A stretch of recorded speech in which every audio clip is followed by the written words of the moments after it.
Yandoh, say, Paul, let us say, I'm Yandoh. That's all Casa from Pa. Casa and the Abel from Are they? It's a 50 Monday, no, and NDC4 at me upon day at the Wontumi Aquacotum for 20 years. I presume 20 years. Now, as I go for more, Nhyira. If we say, Andrew Fiade, and constituency chairman for Nhyira, and regional executives, and friends, Wontumi multimedia, a bar nine, and you call Nsawam. I presume this is the first time I'm a Beura Nsawam prison. Sir? Mira,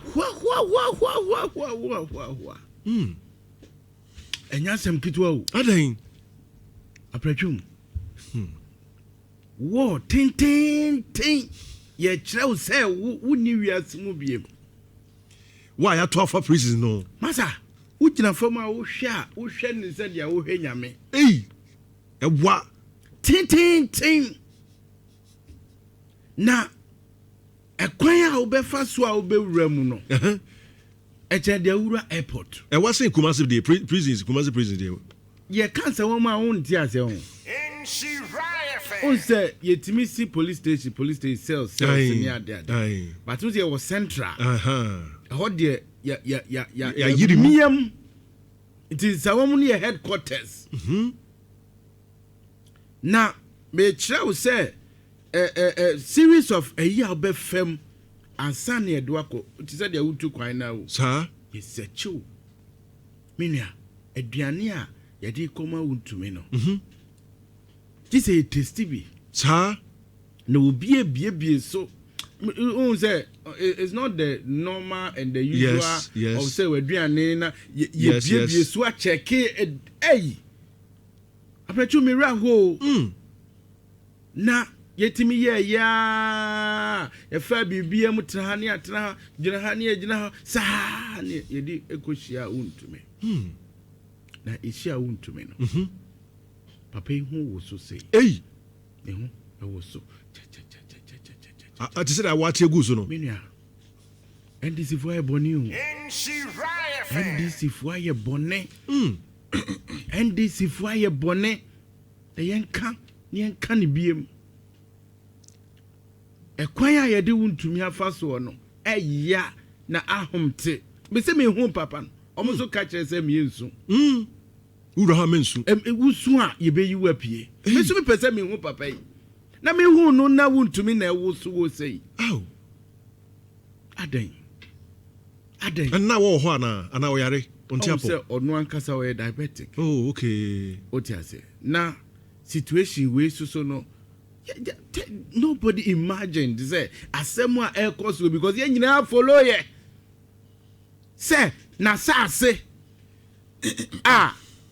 onu ankasa maji atum wo court to say onye galamsey na okura ne papers odi ye adwuma asase na nkasa so amoka ho asem na nkasa no so okura nkrata odi ye adwuma na nya se mukoye no Wontumi na nkotu gold no ontu gold wa asase ni so in fact on course o the only thing na all ye wa asase no so no say wadua kube e wo ba bia ebi mu aye galamsey wa asase ne so kube o mukoye so muhu kube no muko hu kube no odua 30,000 wadua mu 18,000 muhu kube no na onipa na odua kube no na okotu galamsey wo G2 mu wo court say watu galamsey boni na ye nyina hwehwe no na mu NDC fo matima chinipa no a mo se wo ye jawo na mo bedi adanse se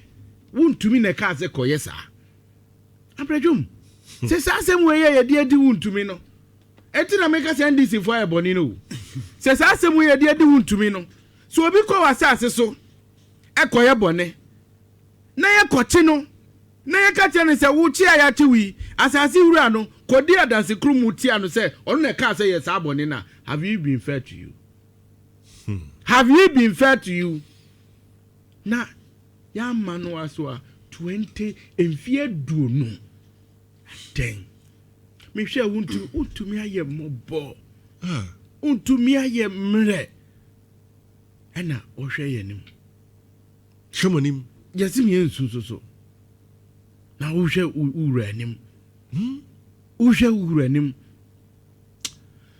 kafra say I appeal mo so me appeal me so mo ma dia boni enti say mo dia boni enti say dela eni ma bi o wa hwe o se wo ba o hwe me hwe ebeye me yese NDC for pa ye ba weni aba wunye boni bia so na wa wo pachew enka topic na ho de enka ho wo bi sa me say die ntina maye mo bonya sa I am not happy about Paul statement or yeah meba you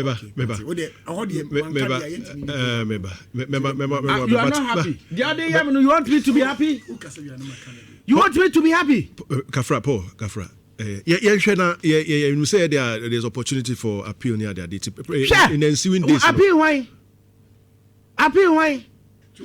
where your first court can on me for so first one crowd where the two to me the can no the ne besie appeal why ade o maye no nye ade o maye no enye yen kan kire me nua se me no me hu andi sini sese ya me hwe no am si ye krofue da chebi o who and is it me hwe na me ba dele o sresre na who ani je bia dela ji na no dela dem ji wani ji enne ji na da chebi edi anim no se Yesu ama on sresre okay enye NDC okay yeah enye NDC party as a party NDC as a party this is the mineral mining act okay Act 2026 yeah and the hope pay okay act no e ka kire say unnim na wotu agudie wo kwaye mu anansu hu a obede mu 3 years that as at 2026 ekufa do buy no be increase ye ko 15 years to 25 years ana me bo yeah ana act no say ataka say o list genuine list are the mining na unnim na o the genuine list ne emma Paul Yandoh say onko to galamsey wo baby a without the minister approval sir ubeko ofia say 15 years and 25 years into one Chema Wontumi have go contrary or against section 14(1) of the Mirrors Commission Act into Paul Yandoh ade me sustaining say NDC as a party so let's asem na waka no a me the story be send you okay me pacho Mirrors Commission I revoke company be from Adamus. Adamu, yeah. Okay, story. And you're the same story. Okay. Adanian prosecute you. Okay. Well, you better formal license. Emma will be crime and inquire. Adentina will revoke in prosecute you. You better let them. Assembly make an we and this in you. You better not you and this is CIO. No one need you. You better come and say, but Paul, I feel about just so the Ecoso, what to be.